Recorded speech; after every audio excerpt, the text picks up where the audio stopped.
In this tutorial we are going to knit the leg of our sock and shape our toe.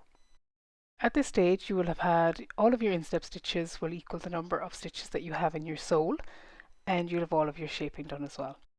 Now we're ready to work the first round of the leg.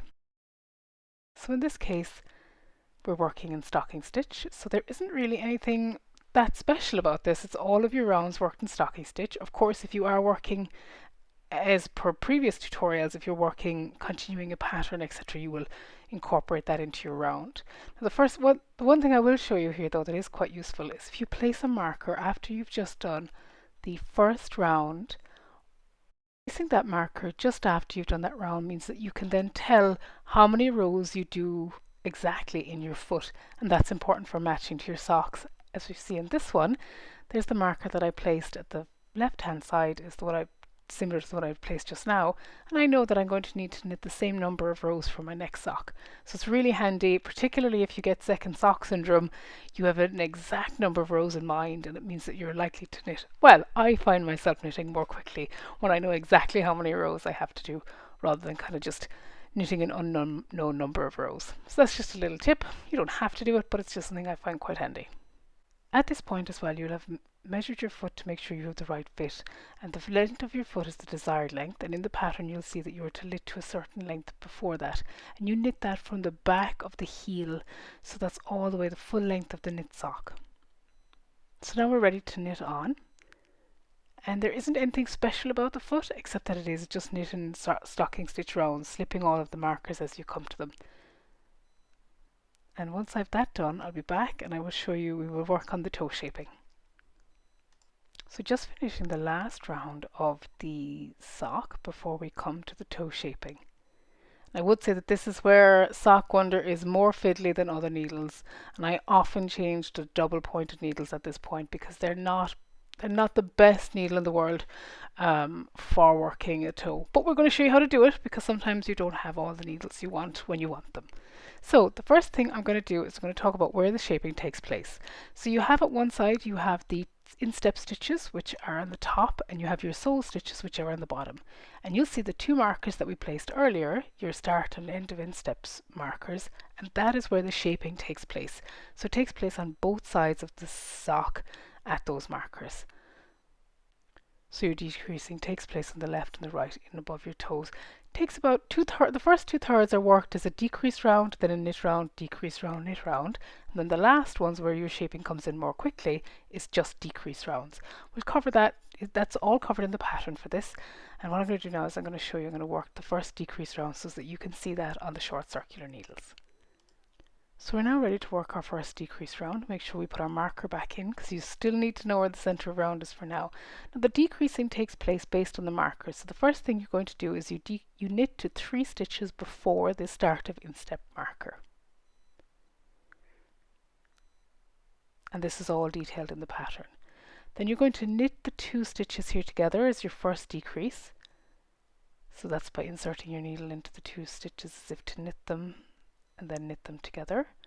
That decreases 1 stitch, then you knit 1, you slip your marker, you knit the next stitch, and then you're going to do the matching decrease, and that is a slip, slip, knit, as you've done previously. Then you're going to knit on to 3 stitches before the instep, which is different to the gusset shaping where all of the shaping took place only on the sole / heel stitches. So this time you're shaping on both the sole, heel stitches and the instep stitches.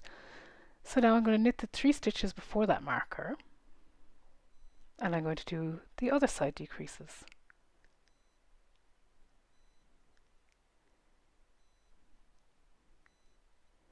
And that is a knit 2 together decrease as well. That has to do with the way the decrease leans to the right. So you knit those 2 stitches together,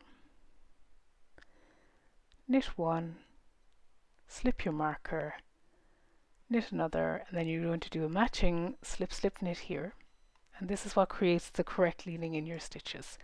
Now what I'm going to do is I'm going to finish this round, and then I'm going to work a knit round in it. The trick with the short circular needles is there comes a point when you can no longer work in the round like this because you have too few stitches. So I'm going to work until I get to that point, and then I will show you how I manipulate my needles to allow me to continue working the tiny circumferences in the round.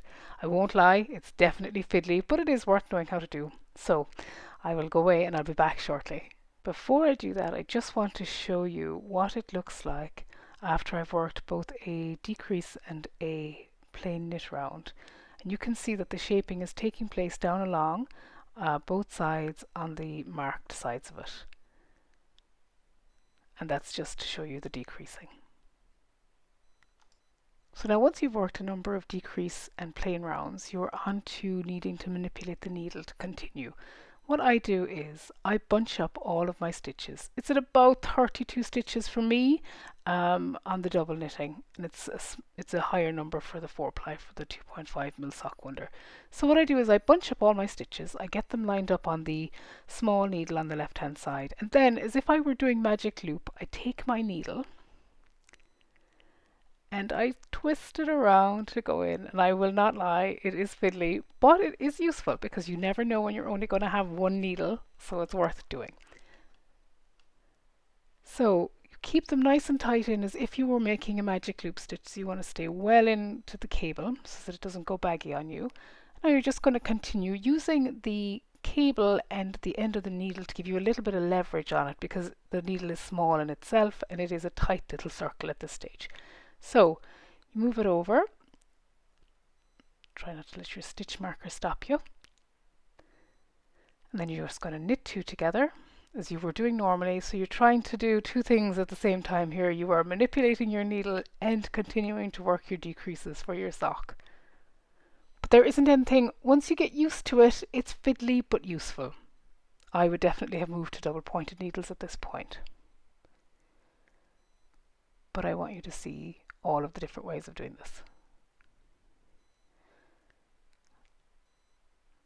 And then once I've done enough stitches that I don't want to work anymore, I'm then going to take my needle, pull it through as if again magic looping, only a teeny tiny magic loop, and then I position it again to work the next part of my sock.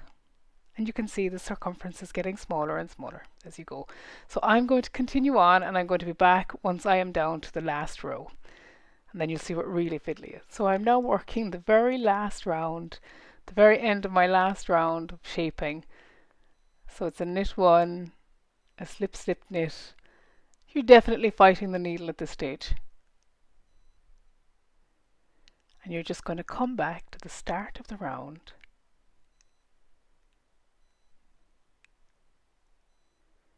You're almost there, pull through, and you are all the way around now, so that you can just see that you have a teeny tiny circle of stitches on your needles. So the next thing you're going to do, you've worked all of your decreasing in the toe, and you're just going to get this part ready now to graft those stitches.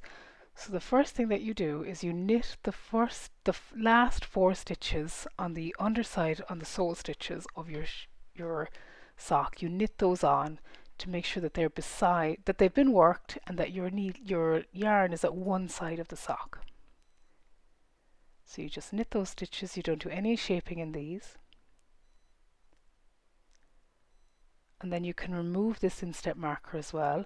Now bring your needle through, and now what you have is these stitches on the top of your sock and on the bottom are essentially facing one another, so they're aligned so that it's easier now that they'll be ready to graft. So the next thing you do is using your remaining instep marker as a marker, you pull through the cable and you place both sets of needles onto your needle ends, both sets of stitches onto your needle ends, and then they are ready to graft. Now we're going to do the grafting just on the double pointed needles tomorrow, but you can see that these are exactly the same as if you were going to graft them. One thing to make sure of here is that you have the same number of stitches top and bottom, and that's really important because grafting and fudging a graft where you don't have the same number of stitches, it's just not worth it.